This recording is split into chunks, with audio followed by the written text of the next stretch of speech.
嗱姐係咪玩嘢先？呢期最 hit 嘅手機遊戲 Pokemon Go 已經瘋魔全世界啦，但係亞洲版呢就仲未蒲頭喎，所以就搞到成班亞洲 game 迷手痕腳痕。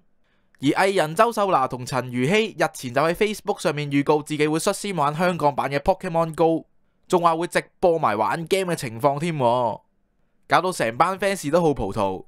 但係點知原來係個世紀大整蠱，原來佢哋只不過係玩真人版嘅 Pokemon Go。咁點樣真人法呢？即係佢哋自己扮做比加超同埋小火龍，然後就俾個精靈球收服。聽講嗰日仲有成4000人一齊喺度睇直播添。所以搞到唔少中伏嘅網友都嬲到爆啊！仲話要娜姐除衫先肯原諒佢喎。